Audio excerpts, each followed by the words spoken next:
It's great to have Dr. Roger Bretherton here today. Welcome, Roger. Hello, Jason. Lovely to be with you. Good to see you again. Oh, and you. And we're meeting today, following up the round table that we had. That if people are watching this and have missed, it's in the show notes. And you do that thing, don't you? Below it tells you where that was a conversation. And we're going to have a one-to-one today, picking up from that round table about leadership crisis. The opportunity for me to just share with you a bit more some of the things I'm thinking, and then most of all today, find out more about what you're thinking from your expertise and background. So, as I say, there'll be links to who you are, Roger, and where you are. But could you give us a quick summary for people watching and listening as to how you got here today and who you are and what you do?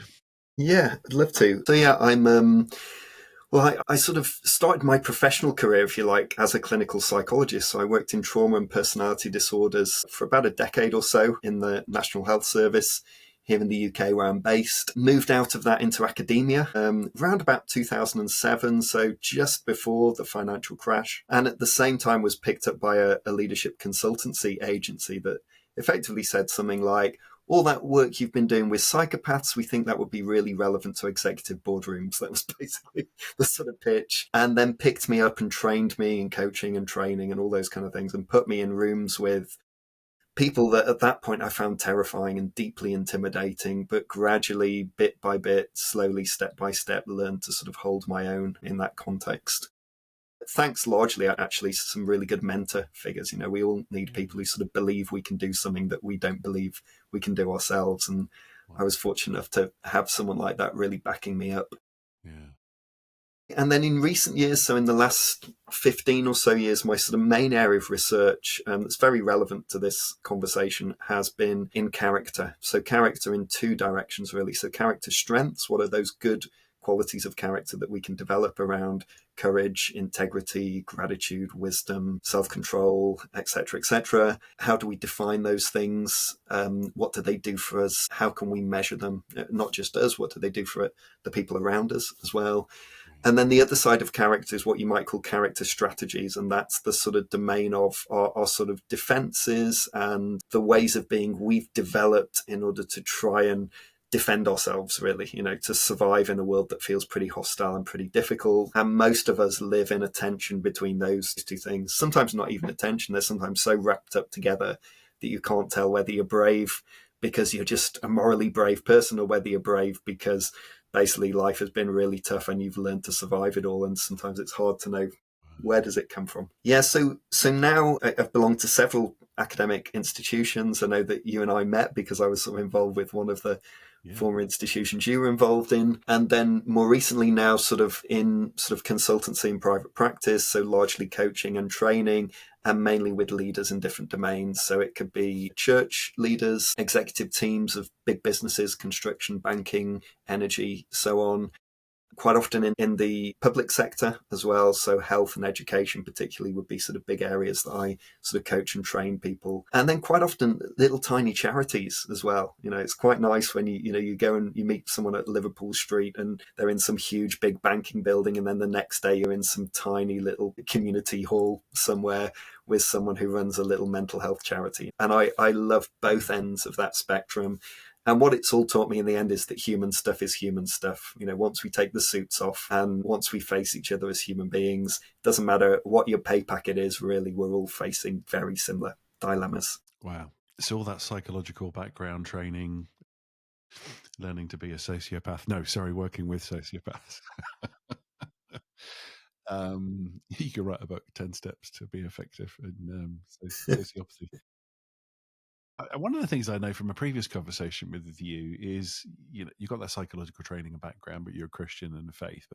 But there's another dimension to your life, isn't there, of faith that you've been exploring and reading that intersects with all that psychological stuff. Can you tell us a bit about that? Yeah. When you started that, I wondered where you were going with it. Another dimension. What is that? Yeah. So Yeah, so I'm as you say, I'm a Christian, and for me, what that means, I mean, it means many different things, but it fundamentally means that I'm someone who believes and practices the presence of God as much as I possibly can. So I guess what you're sort of referring to is I've explored enormously, sort of particularly contemplative prayer Was it? and what you might call the mystics, the Western mystical tradition in Christianity. Yeah. Probably my favorite book, the book I've read the most, would be The Cloud of Unknowing, which is this sort of 14th century manual on how to meet with God, which weirdly was written just 20 miles north. I'm living in Lincoln. It's just Oh, written in yeah. Epworth, 20 miles north of here, Right. which incidentally is also the birthplace of John Wesley, and I was brought up a Methodist. So really, the sort of two spiritual influences that probably influenced me the most both sort of came to birth basically 500 yards from each other in the same little village in North Lincolnshire. So it's a Wow. quite interesting thing. But yeah, I'm very deep into that world of what does it mean to know God in a deep way. And I would say that that's the deepest reality from which everything that I do comes, really. Yeah. And that is both a huge blessing in the sense that it's empowering, it's loving, it's connecting with God and with other people and with myself as well. But it's also a real striving in the sense that none of us ever do that perfectly. Yeah. None of us quite get that, from a biblical point of view. We are sinful, which means there's a gap between us and God that God is always leaping to overcome, but which, we're not quite so good at. So he tends to be stable and steady.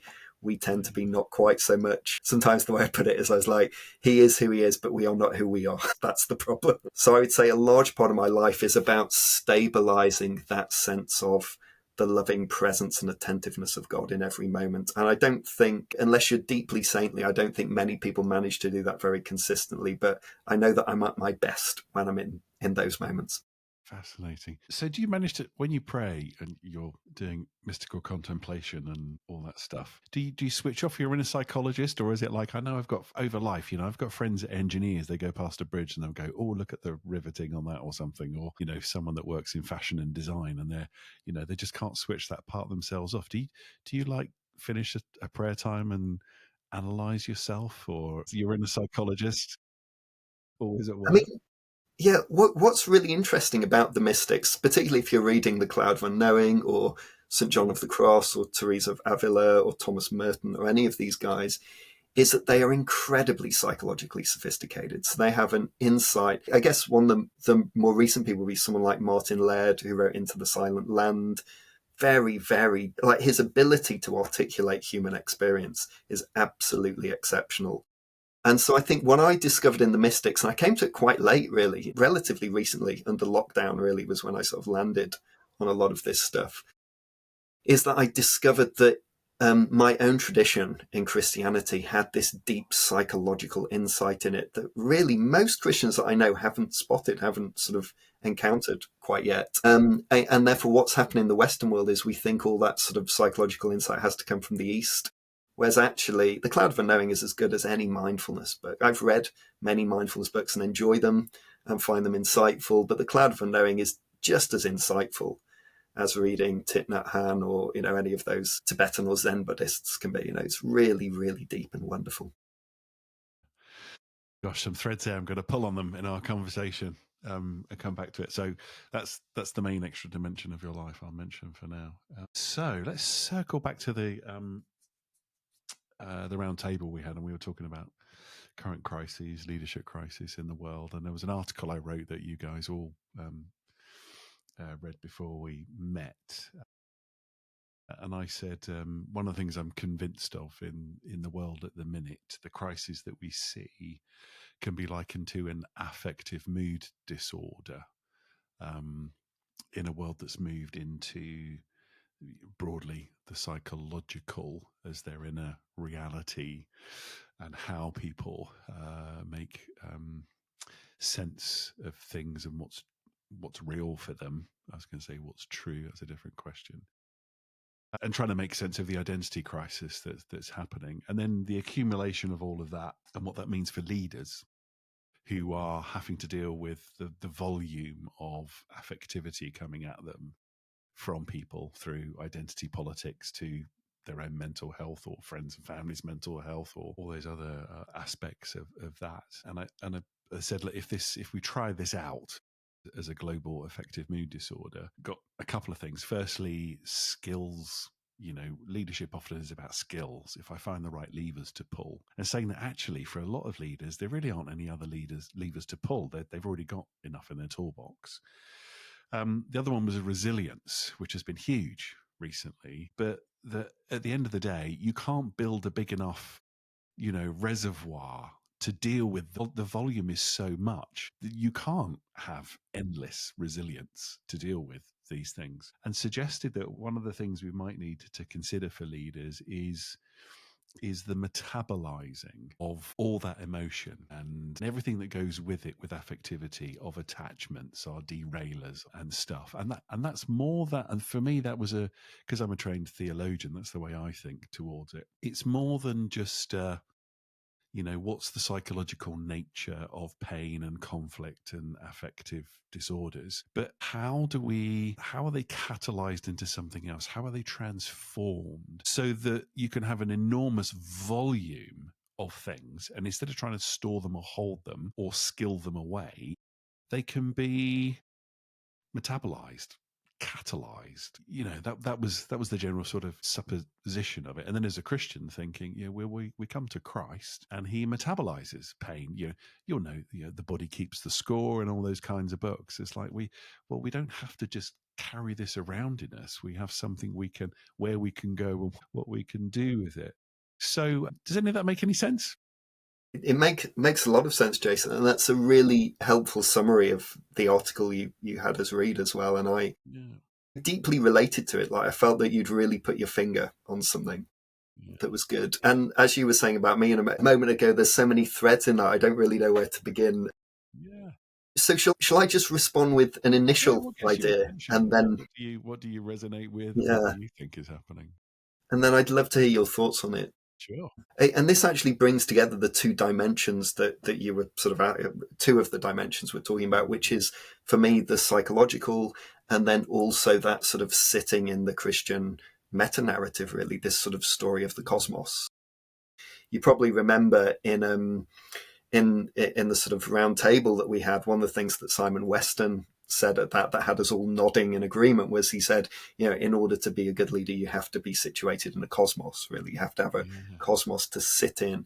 And I could not agree more with that statement.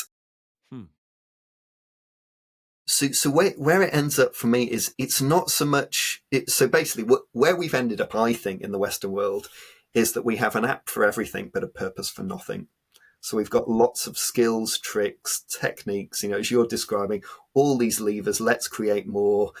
How many well-being apps are being developed? I was talking to someone the other day who's, that they're stressed out because every 5 minutes, one of their 20 well-being apps is pinging at them from their phone. It's sort of like, this is a strange situation to be in. And my feeling is that part of the affective disorder that you're talking about ultimately boils down to that loss of a sense of core purpose, really, from my point of view. That the link between theology and psychology for me is that psychology is brilliant at producing what you might call operationalization. So it's really, really good at coming out with micro explanations of why things are, why we get depressed, what anxiety is, how you relate to people well. It's brilliant at all that.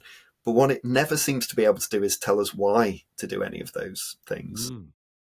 Other than, well, you'll feel better. And I'm not sure feeling better is enough to motivate us to want to push into it. And so the sort of idea I'm working on really is that sort of Christian meta-narrative, which for me, you could sum it up in lots of different words, but ultimately it's a creation. We are here in the image of God. There's something really dignified and profound and wonderful about human beings.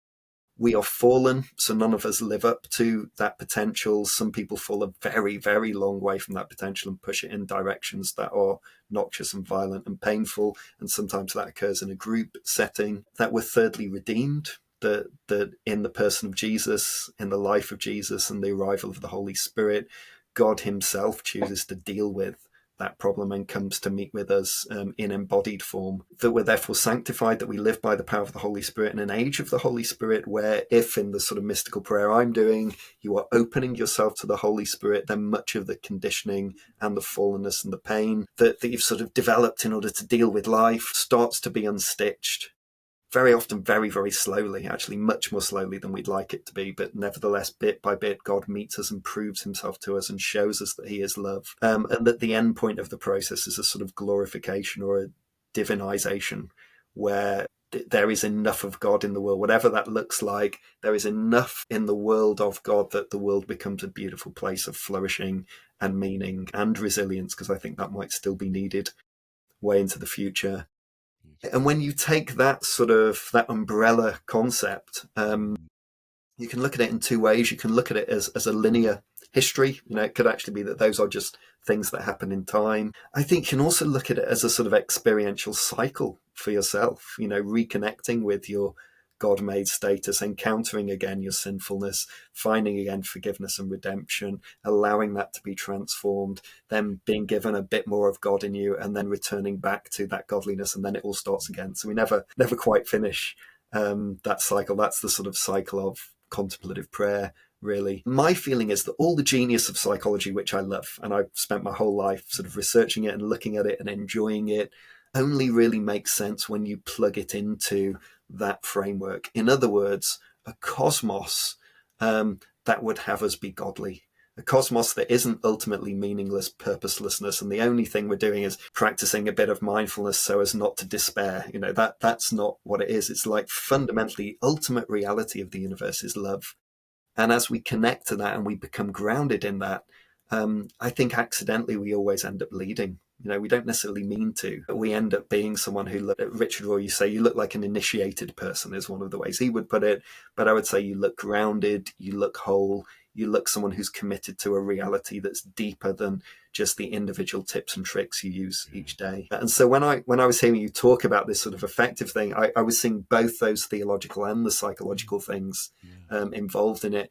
And the leader being the person that I can't remember if you used this definition, but one of my favorite definitions of resilience comes from the Resilient Leadership Foundation, where they say resilience is the ability to deal with change, complexity, and challenge in ways that enhance rather than deplete us. So change, complexity, challenge in ways that enhance us rather than deplete us. And when I look at that, I often end up thinking of the end of the Sermon on the Mount and Jesus saying, build your house on the rock, not on the sand. And when you look at the Greek in that moment where it says the storm battered against the walls of the house and it did not fall, the literal word means the storm prostrated itself at the walls of the house. And I think that's the kind of thing that as Christians we're sort of trying to build, we're trying to work as we allow God to use us in really partial and imperfect ways all the time.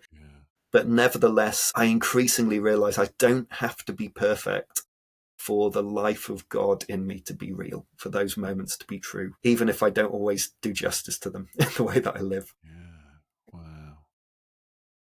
Let's pick up the interface there between theology and psychology. One of the reasons I like psychology is at one end, as I understand it, it deals with metaphysics. And at the other end, it puts people in MRI machines and says, well, it gets down to habits and behaviors and just things that people do. And if you don't do that, do this. It just ranges human nature so widely. And in some senses, theology does something similar. Theology is broadly will stretch into the metaphysical, but down to his habits and dispositions for prayer and formation. I just think that's why it's such a fertile interface between them. And, and Christians needn't be suspicious of psychology.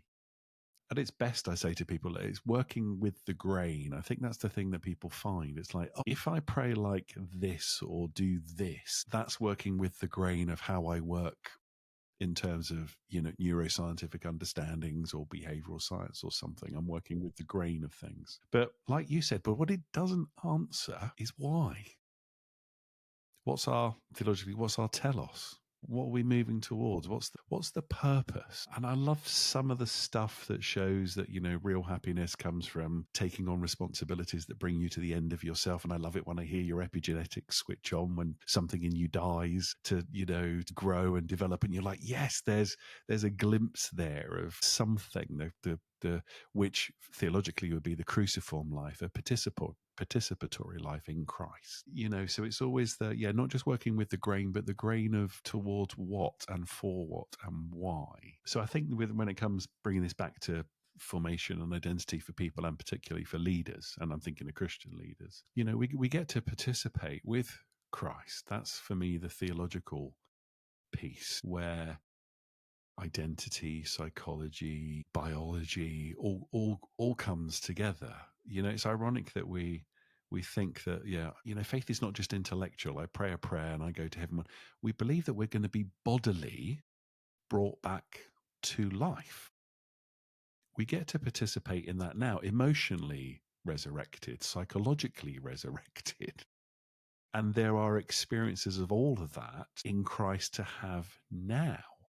And that's, for me, that's the metabolizing part. So if I mentioned two, I don't often get to talk to psychologists, so I get to try this out. I find it fascinating that when Jesus rises from the dead and walks out the tomb, he doesn't sit around talking about, gosh, that was painful and how awful that was. I mean, he's just like, there's a glimpse of resurrection. It's like, leaves it behind. And he's in his new life and resurrection. If it was me, I'd be like, I would sit around for a couple of weeks moaning about how painful and difficult it was. I think that tells us something, doesn't it, of what resurrection is? Not that it was insignificant, but there is transformation. There's the metabolizing of pain and suffering and to achieve potential and who he is in his embodiment. Yeah. Pre-resurrection, you could tell me where I'm getting any of this right or wrong. I think one of the ways I wish someone would do it, like a psychological commentary, reading through, in particular, maybe the Gospels. Jesus, fully God, fully man, fully human. We know a lot of Christians really struggle with the idea that Jesus is fully human. What is not assumed is not redeemed, so Christ has to be like us. I love the story of the feeding of the 5,000. Christ feeds the 5,000. The disciples, you see the glimpse in Scripture of the adrenaline rush, running around like, let's do this again, let's do this again. Where is Jesus? And he goes away to pray, which I always thought, well, of course, Jesus always prays. But he would go away. His cortisol levels would come down as he prayed. His adrenaline levels would settle. His breathing would settle. His sympathetic nervous system, parasympathetic nervous system, all of that's happening in his humanity in prayer, for him then to move into what comes next. And I just think there's something there. It's not just that what he was doing as he was fully human was just what happens because he's human. He's doing it in an experience with God as the Father by the power of the Holy Spirit in a way that we're invited into to participate in. Does that make sense? It makes a lot of sense to me, Jason. It could be that you're referencing this already, but it reminds me a lot of just notions of sort of polyvagal theory, which is the idea of the different parts of the nervous system that are activated a lot of the time. And what you're saying is that Jesus goes from a point of real activation, which we would say sort of sympathetic activation. He's getting stuff done. He's distributing the loaves and the fish, and the disciples stay in that. But Jesus moves away and gets into something that's a bit more parasympathetic, which is Deb Dana, the sort of one of the sort of real experts in polyvagal theory. She describes it as allowing our lift to go down a few floors. You can't switch it. You just have to sort of gradually allow your lift to descend back to ground level again. And the interesting thing about that more sort of parasympathetic state rather than the active sympathetic state is that that's the state in which we're open to connection. So we're open to connection with ourselves, with other people, with God. I recognize when I'm practicing my forms of prayer that I'm definitely entering that state of love towards God and connectedness with him. And one of my observations sometimes among some more activist Christians is that they're trying to sort of reach God through a very active state, so through a very sympathetic, come on, let's go, let's happen. And then weirdly, by accident, was somehow in the name of pursuing God and being passionate about God, slamming the door in God's face at the same moment that we're saying we're trying to open it. And it sort of reminds me of Gary Larson's Far Side cartoon, which allegedly is one of the most famous cartoons ever drawn. It's a picture of a little chubby kid, and he's climbing a set of stairs and he's pushing as hard as he can against a door. And on the door is just written the word pull. And next to it, there's a big plaque on the wall that says School for the Gifted. And I often think that we do behave a little bit like that, in terms of we think we can push our way into God, and yet the harder we push, the more we're slamming the door in God's face. Whereas what you see in Jesus, he's like, there we go, I fed people. That's what I wanted to do, out of his sense of compassion. And then he walks away and he lets the lift go down a few floors and then is grounded again. And then in John's gospel, it's even worse, isn't it? Because they try to make him king. So they all go, great, this is the guy. Let's try and make him king right now. So Jesus not only has to escape, he has to sort of object to all these people who have all these kind of designs and agendas on what he should become as a result of what's just happened. Yeah. And I know a few sort of really good Christian leaders who say they often meditate on that passage, because they say, when I've been successful, when God has done something wonderful through me, I know my temptation is to succumb to those kind of agendas that say, you're now something great, you can now build your reputation, you can now get more followers on Instagram, or whatever it is that people want. Whereas I think it's that beautiful thing that we see in Jesus, that he just goes, okay, no, it's time again for some connection. Connection is what sort of drives him, his connection to his Father and his connection to others. This is too much fun for me, so I've got to try it, because I've never had knowingly a proper psychologist in front of me. So now I can correctly differentiate between sympathetic and parasympathetic nervous systems, and I'm not mad for some of that stuff. What about, well, let's try this out. Kahneman, thinking fast, thinking slow, system 1, system 2 thinking, which again, lots of people have latched onto, and you won a Nobel Prize and passed away recently. And of course, we're in a world that's, is it system 1? I always get them the wrong way around. System 1 is the fast one, isn't it? System 2 is the slower one. Anyway, whichever one. I can't remember which way they come around either, Jason. So let's just take a guess. Let's just take That'll be the truth. There's one. We'll just call one fast and one slow. We don't give them a number. So slowing down, things like noticing. Of course, you do spiritual direction and prayer. Has been around for a long time. To notice, to what lets us drop into slower, more rational, measured thinking. We get that. That's good to do.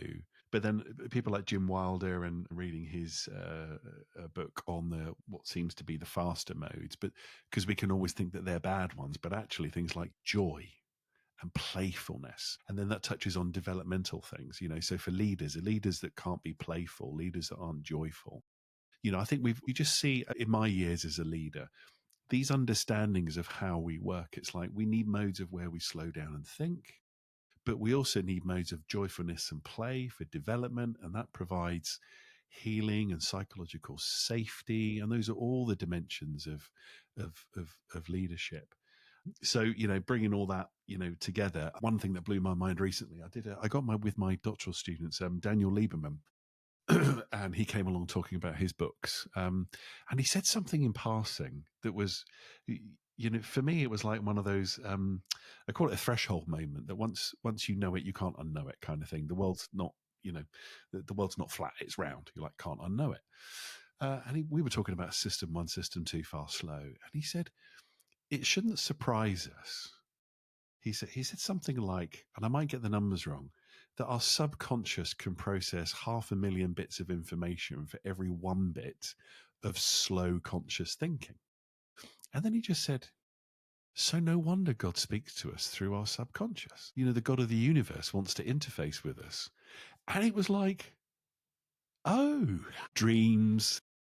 It was suddenly this whole world, instead of being suspicious of it, or it's like, well, of course, do you know what I mean? It's like there's that whole world there to explore, and prayer and mysticism does. Anyway, so I just wonder what you make of all of that. It's wonderful, Jason. Yeah. So the controversial thing that comes to mind is something that a psychoanalyst called Alexander Lowen used to say. So he was sort of 2 steps on from Freud, so sort of 3rd generation psychoanalyst. Yeah. And one of the things he used to say is that he used to say the body is the unconscious. So the reason the body is the unconscious is because a trillion cells of your body are processing all this information all the time without your knowledge. And therefore that's what the unconscious is. And that's why we have these felt senses that suddenly bubble up within us, and they very often come through the body, and we understand them. So let me take a step back from that a second. The differentiation I like in thinking doesn't come from Kahneman quite so much. The people I really love are guys called Barnard and Teasdale. Have you ever encountered these guys? And they have a theory called Integrated Cognitive Subsystems Theory, ICS. And to put it really simply, they say really from their sort of cognitive science, they do it through evolution. They look at lots of different species and then they look at human beings as well. But they say that human beings, unique among all the species on the planet, have two different ways of cognitively processing the world. One of which is abstract and conceptual. So that's a sort of abstract thinking capacity, which in human beings is the greatest extent that it is on any other species in the planet. This is what makes math, science, technology possible for us. We can literally think things that have no connection to reality whatsoever. Astrophysicists can calculate what's going on in a black hole without ever even seeing a black hole or needing to be near one. We can calculate things in that way. And that sort of conceptual system is brilliant, but it is disconnected from any sensory input whatsoever. So it's not connected to the body in any way, which is why we can live in our heads, we can create ideas in our minds that are then brutal to people's bodies because it's not connected to that kind of thing. And they would say the other system that we have is what they would call the holistic relational system.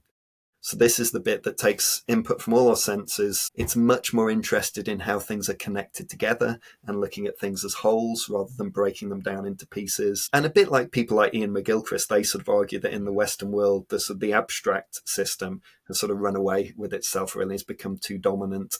And that really it's ultimately our sort of holistic system that needs to be given more space, more time, because it's the bit that's actually in contact with reality, with the real world. So when it comes to things like prayer, for example, I find myself, in a sense, what you're doing, and I think many people who sort of worship in charismatic churches, charismatic music is sort of designed to do this as well, is it's designed to sort of short circuit your conceptual system for a bit so that you can connect more with that relational holistic system, which is actually the part of you that's in reality, like the part of you that's actually concretely here.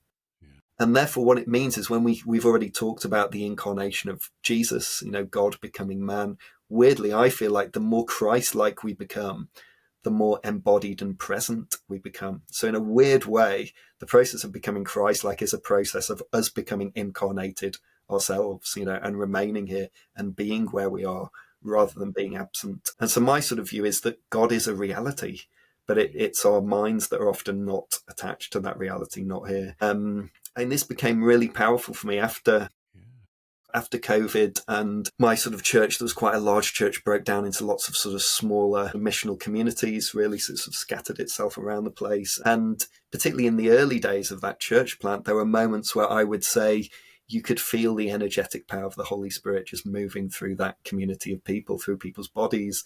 And so when somebody stood up and gave a word and said, I'm sort of feeling God might be saying this, you knew there were like 4 other people in the room who all could have said the same thing because we could all sense it. We kind of knew it. And therefore, it's the energetic relational system that's attached to our bodies that really senses what God is. But then we couldn't articulate it if we didn't have that ability to be conceptual, accurate in the way that we use language. And so those systems have to be integrated and work together. And quite often it's our conceptual subsystem has run away with itself and is running the show in a way that's not connected to reality. And you see that in every leader who's committed to a belief or a system or an idea that is just brutalizing and isn't working for anybody. People who get stuck on a certain price of oil when it's been changed for a while, people who get stuck on, we won't mention any names, but certain economic strategies that sort of look like they might not be working. And it's because somewhere somebody said something and it's stuck in their head and they're just relating to that and not taking in information from their environment in the way that they should be. So, wow, gosh, fascinating. So let's turn all this upon leaders. So we've got all these growing insights, probably a drop in the ocean compared to what we're going to find out in the next 50 years, but starting to understand the brain a bit better and our neurological systems and conscious and unconscious and how all that works and habits and identity and So what does this mean for leaders who are under again, let's come back to leaders, enormous pressure in a world full of everyone having identity crisis and complexity and all these things. I know for myself, and I get to study them and read them, but I think for a lot of people it's just more noise, it's more overwhelm, isn't it? So how can we, what's the best way to bring these insights to bear into situations for leaders, for their well-being? Yeah, What does that look like? What do you do with all this with leaders, Roger? Well, let me talk about the sort of area of psychology that I work in most, really, which is the field of character strengths. So if we talk in real concrete terms about how you intervene with a leader, how you might coach or train a leader, the first thing about it isn't so much what I do, it's actually how I see the leader themselves. So before I'm even in the room with them, it's a commitment to the idea. I guess going back to what we were talking about the meta-narrative a moment ago, it's about the idea that there are the seeds of goodness of God in that person on some level, that they are there. And character strengths really is the study of what do those good qualities look like. So the first thing I'm thinking about before I even get in the room is I am predisposing myself to overcome some of the biases of what a successful coaching session would look like, what I think a leader should be, how I'd like them to be to make me feel better, all those kind of biases that get in the way.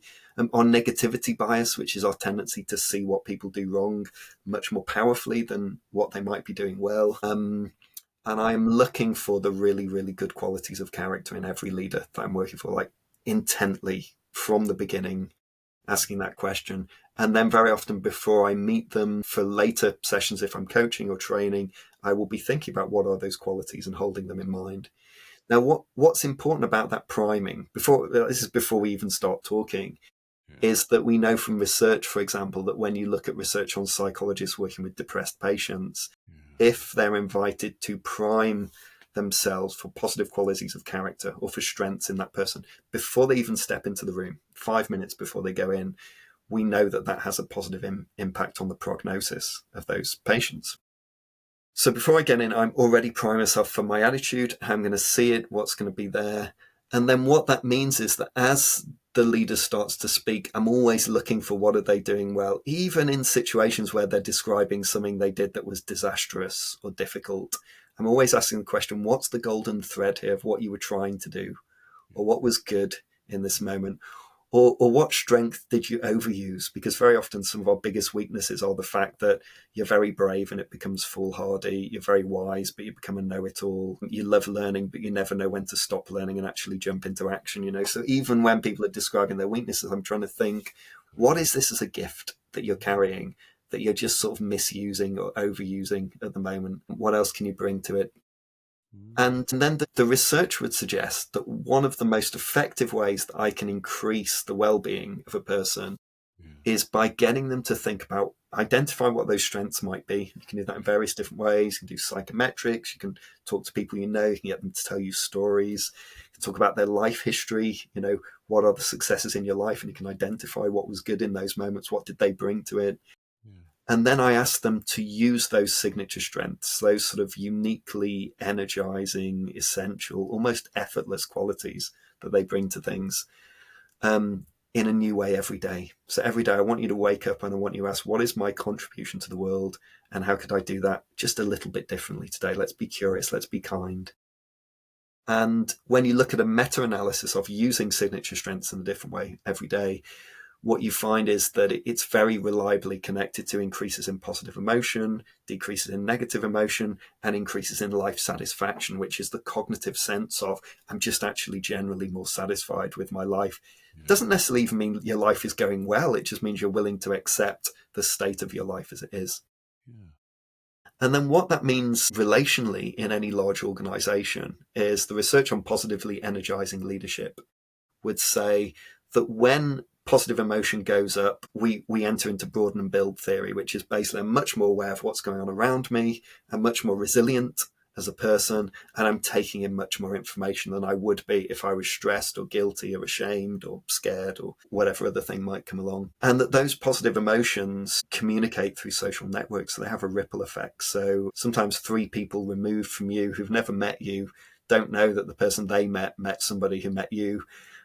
show measurable impact. If you're joyful or serene or loving or hopeful or grateful or filled with bliss, that there's really, really good evidence of those sort of things. Like love is the most powerful, actually. It is the most powerful of all the sort of affective components that ripples through situations.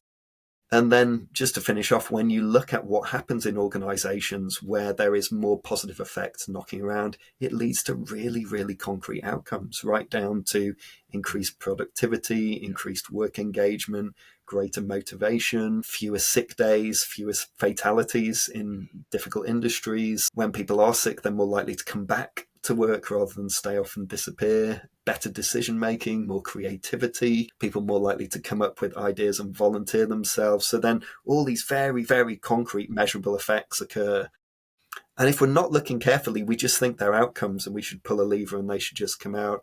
Whereas actually the reality is if you have a leadership, or ideally a sort of group of leaders who are behaving like that, it creates that sort of positive emotional climate, and that positive emotional climate leads to all these sort of very, very concrete measurable outcomes.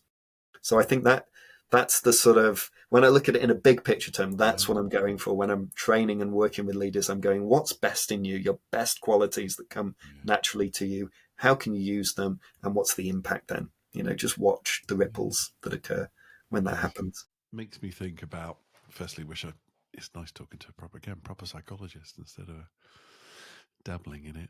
So Edwin Friedman's book, Failure of Nerve, you familiar with that book? Mm-hmm. Yeah. Non-anxious presence, and that's made its way into common parlance and differentiation and attachment and, all the stuff behind that, Bowen and family systems theory and stuff. And I think it's very compelling and powerful when I get my leadership students to read it, because they go, oh gosh, that's exactly what happens.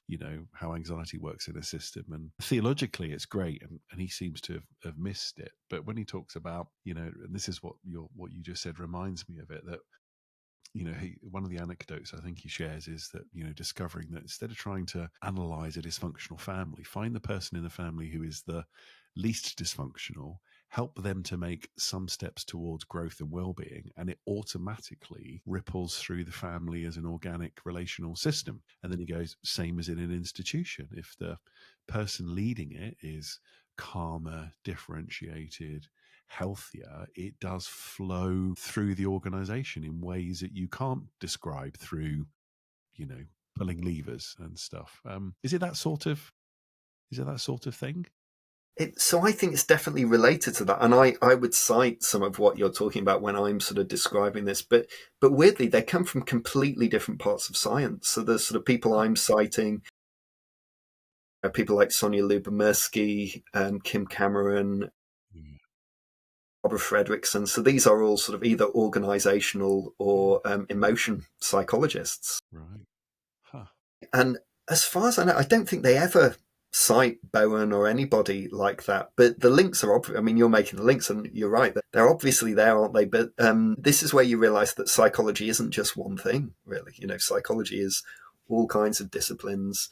And even in my field, so for example, in the field of character strengths, I've mentioned love.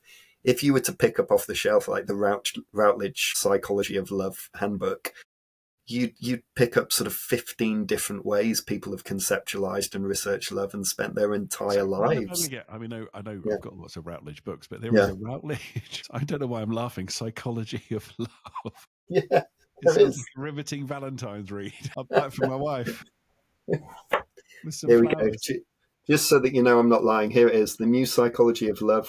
Oh, it's got a pretty. Tell me when your second edition, when the first edition came out, it did not look like that, did it? Someone thought, no, we'll pretty that up and make it look a little more like love. The psychology of love. Oh yeah, so love. What are the dimensions of? Yeah, sorry, unpack that more for me.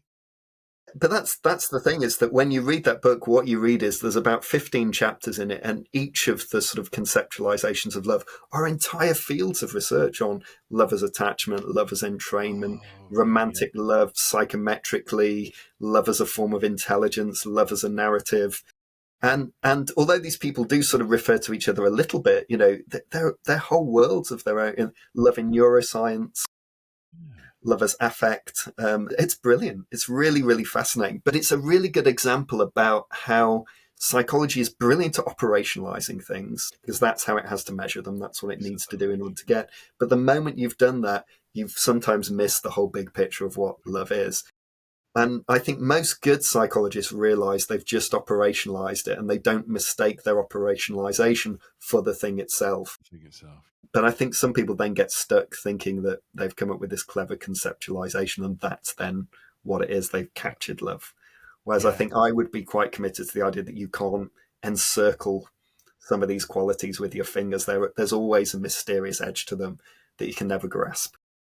Yeah. So what's that metaphor that, you've got your hammer and you hit everything with the same thing because it's powerful in some contexts but overwhelming in others. Yeah, that's so true, isn't it? So that brings me back to this issue then. So we're with leaders. Let's think of Christian leaders because that's who I work with a lot and we'll be listening to this.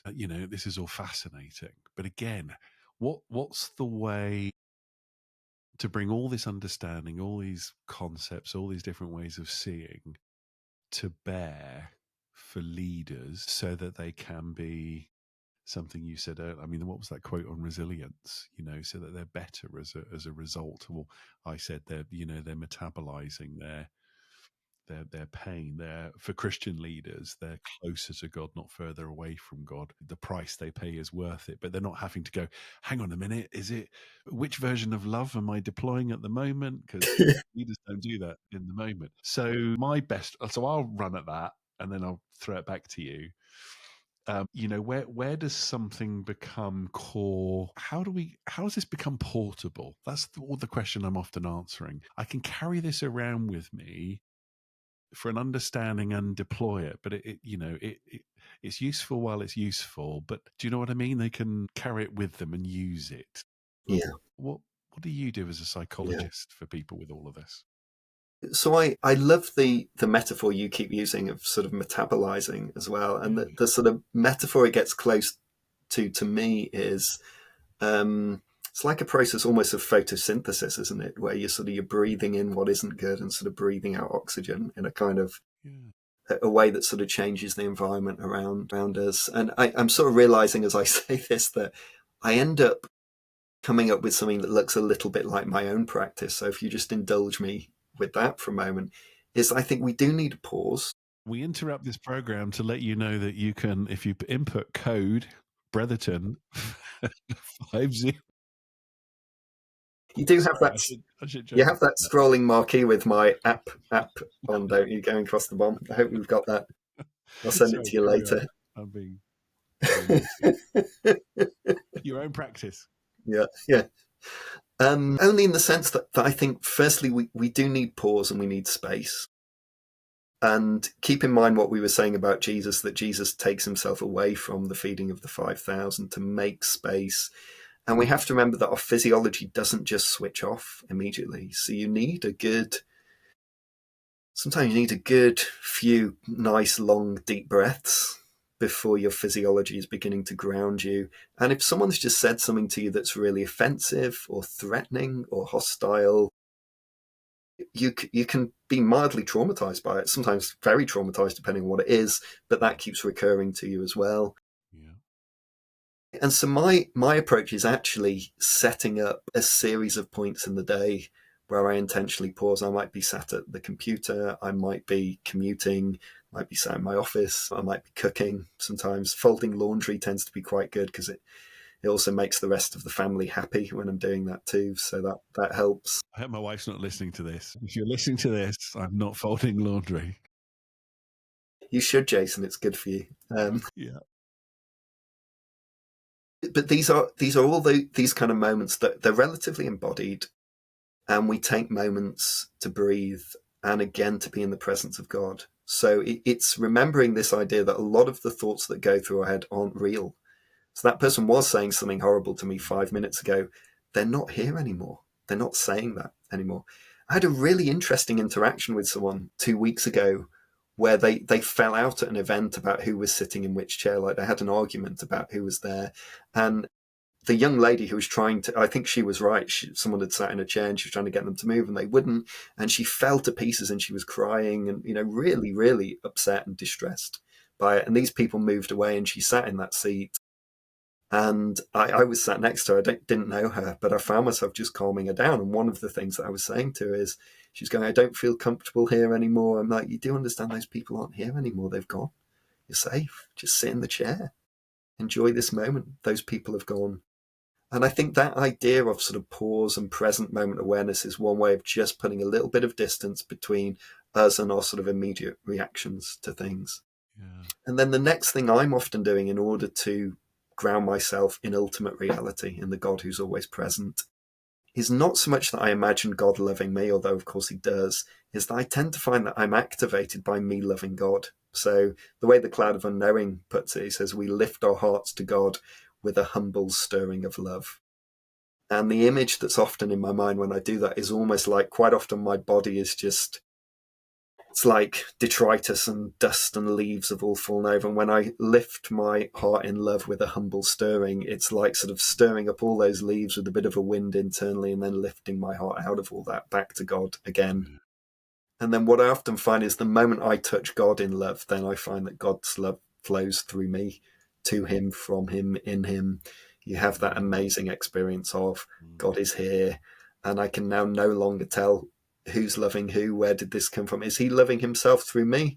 Am I loving him back to me? So I call it living in the loop of love. That's the way it feels. It just feels like I don't know where this ends or begins anymore. Living in the loop. Love that. And my view is that that's the deepest reality, and then we take that into all kinds of things. Now, what's interesting about this psychologically is that psychologists who've studied what they would call loving kindness meditation, which is basically, before you even include God in this is just purely extending love to yourself, to your family, to your friends, to your acquaintances, to people you find challenging. One of the things that they've found in all of that is that it's one of the best things we can do for our physical and psychological health. That it leads to all kinds of really, really good outcomes. And it seems to undo a lot of the dangers of stress and pain that come our way as well. So for me, as a sort of core practice, if we believe in a God of love, one of our core practices, I would say, would be to find, and people do this in different ways. The way I'm describing it might not be your way, it might not be other people's way, but whatever that place is that you find the presence of God or you find his love available to you, find some way of touching base with that.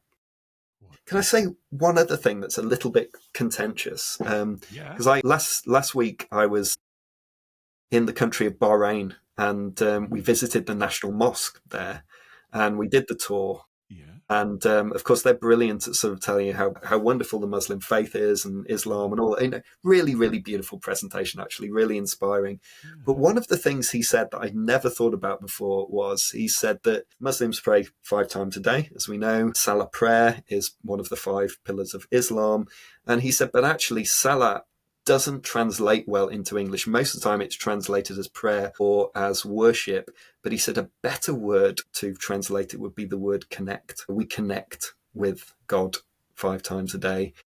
And I took that away and I went, that's something that's what I need to do. I need to keep finding those moments, even if they're brief, even if they're only a few minutes long, find as many moments where I can where I pause, which pausing really means disconnecting from whatever habitual conditioning or autopilot you're stuck in, whatever complaint you're sort of rehearsing to yourself.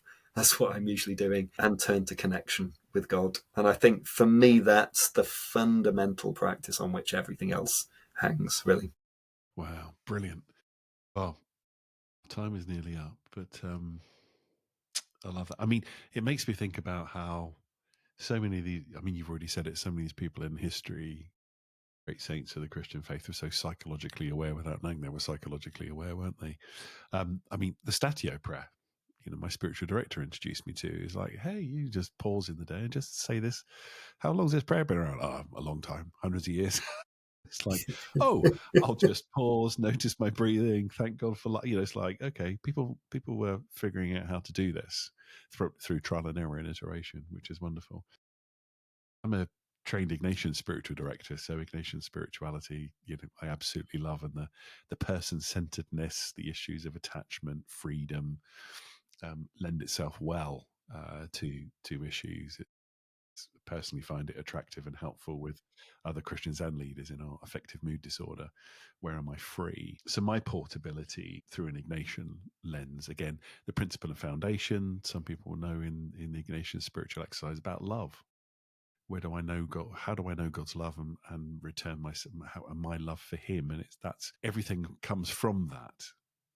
To measure freedom and attachment and who I am. And I found myself just 3 years ago when we were going through a big change, I wrote in my journal, my portability was a prayer, and it was, what's the greatest return of myself to the God who loved me into being? Not what's the right thing, correct thing, best thing, understanding.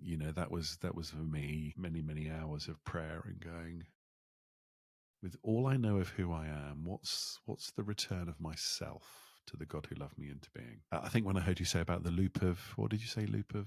I call it living in the loop of love. That's my Living in the loop of cheeky love. bumper sticker way of describing it. It sounds like a 1970s rock song. I want to start singing living in the loop of love.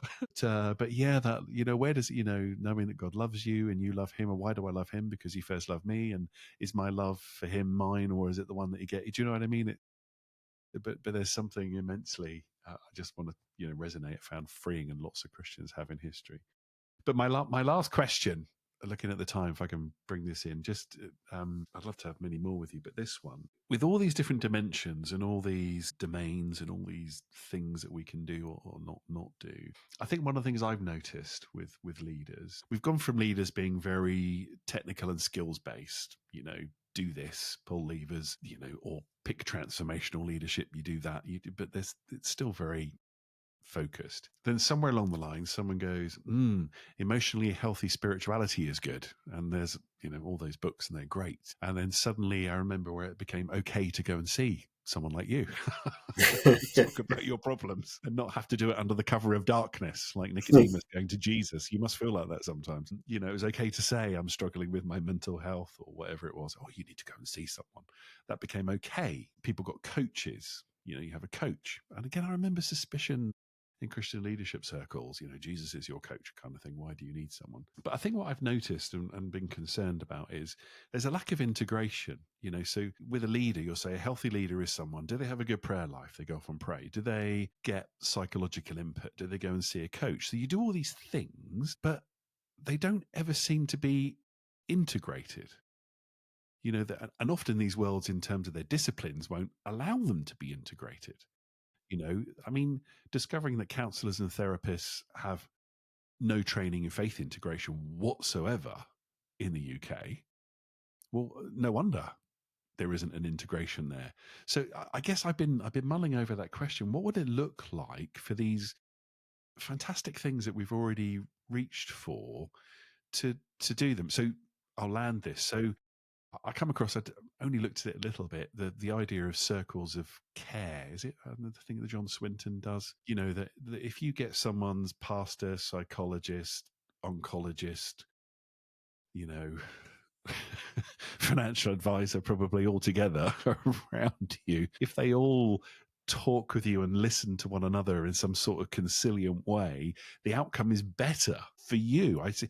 That's probably the question. Do you see that lack of consilience between those dimensions for leaders? Yeah, I do. And if I just start with something that's potentially controversially, is my sort of understanding of the rise of psychotherapy, really, particularly through Freud, who wasn't keen on Christianity at all, is that it ended up coming in that very secularized form because mainly, on the whole, it was mainly Protestant Christianity had excluded psychology from itself. So particularly Luther and Calvin took a very, very dim view of self-reflection. It was all about looking away to God or looking away to Jesus.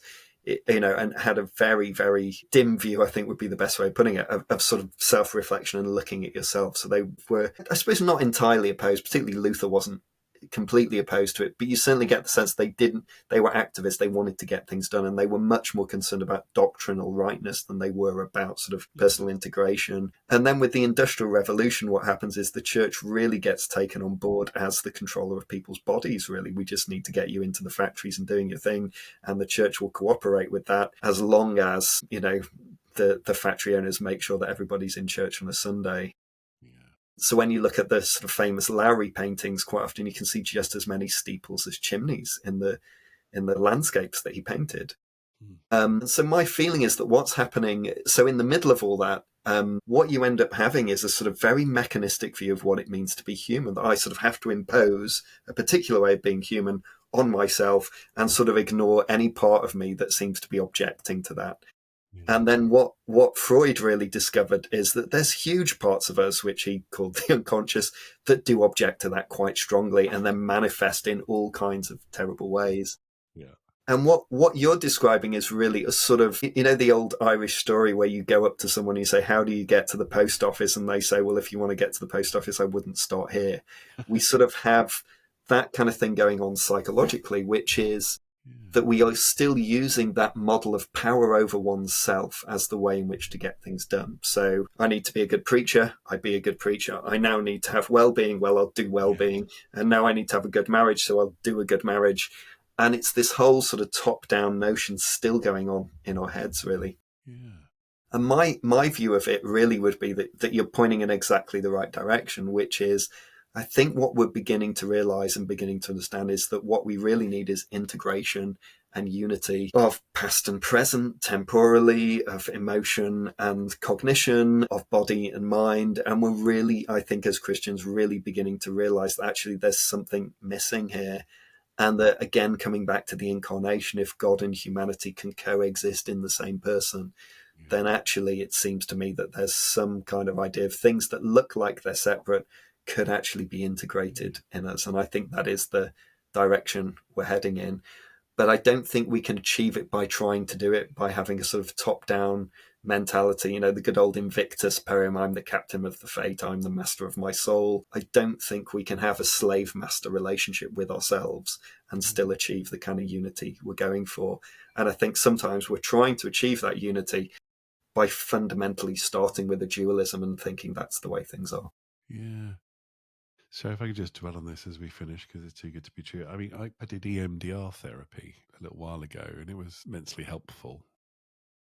But in the moment of doing that with the psychologist who was doing it with me, I said to him going into it, I said, hey, and I'm glad I've been around the block a few times. I said, look, as we do this and we talk about this, I'm going to talk about Jesus. I hope that's all right. He went, okay. I go, and I just need you to know, I'm actually fundamentally trying to become someone else. And you might consider that a mental illness. And he laughed nervously. We talked about my faith and did these 10 sessions. But there was a moment where we were doing it and I was recollecting a very traumatic incident in life. And then because I'd done a nation spirituality, I just went with what I thought God was doing. And I imagined all the people that had been in a very difficult conflictual situation all present to me, and how would I respond to them, and would I be at peace to them, and practicing it. And he said, what are you thinking? What are you seeing? And I shared this with him, and he just went silent. And he said, that was and he called it something. He said, I was going to ask you if you could do the very thing that you just did. And afterwards he said, oh, it's amazing the way that your prayer life and your faith had prepared you for that cognitive process, and that your brain went there. And I said to him, yeah, I think Jesus took me there. And I just love the way that, it was just a moment for me, a conciliant moment where I thought, I'm glad I was old enough and long enough in the tooth to be able to bring Jesus into that space. And I sometimes think we just need to give permission to people, don't we, with all these things. It's just because your counselor says you can't do that, or your coach says we can't, doesn't mean that God can't bring those things together for you. Does that make sense? Absolutely. And you're no doubt aware there's sort of big moves afoot now to sort of increase spiritual competency in mental health professionals. So there's, Is there? No, I'm yeah, not. sort of kind of really Good. major project with the Templeton Foundation currently going on with people like Ken Pargerman, Joe Courier, so all beginning to, in fact, I'm one of the participants in it in terms of being interviewed around what is available in the UK around those things, which admittedly at the moment is not loads, but not loads in the secular context anyway. Yeah. But no reason why it shouldn't be there. Actually, it's not that hard to train people who have no sort of spiritual experience as such. I'm not sure anybody has none. to be able to work really, really functionally with somebody like you who comes in and says, I want this is an important part of my life and I want to bring it into therapy with me. Yeah, I think because it's core to human nature, isn't it? If you're an atheist, you have a certain disposition towards fundamental issues about the meaning of life. And if you have faith, you do. So we have them all in common. So why can't we talk about them in therapeutic and coaching environments? Roger, I would love to ask you so many more questions. So I'm going to have to, just that one alone that you mentioned there, I'd love to know more about what you're doing with the Templeton Foundation and things. So thank you for today. Thank you for letting me try out some things on you, and thank you for your stuff that you're doing. So I got to sneak in one last question. What's one thing we should all be thinking about more that we're not? I don't know why. That just sounded like a good question to me. And this is the question that's going to change people's lives. So what do you think? Seriously, what do you think? Gosh, it would, if we were all thinking about that a bit more. I keep saying it, don't I? So I'm sort of repeating myself quite a bit, but it is that sort of idea of the importance of knowing God. Believing in God is not a conceptual idea. God is not an idea. God is a reality. And I think if we could sort of get that, then belief in God is the same as my trust in this chair. It's just sort of part of the furniture of my life that I walk upon, sit upon, rely upon. It means, therefore, that belief is no longer just conceptual certainty about an idea. It's existential certainty about the whole of my being supported by the reality of God. So if there's anything we can think about more, I think that's what I would think about. And I guess the metaphor that sort of springs to mind for me is it's the idea that the presence of God is hugging us all the time in the same way that the sea hugs the coastline. They're just always there, absolutely upon us, completely stable, utterly constant, never failing, not capricious, not sporadic, not arbitrary. And I think that's the thing that I hold to. I keep turning to that and returning to it over and over and over again whenever I remember to. Beautiful. What a wonderful place to finish at. So thank you again, Roger, for your time today and all your input. It's been a privilege.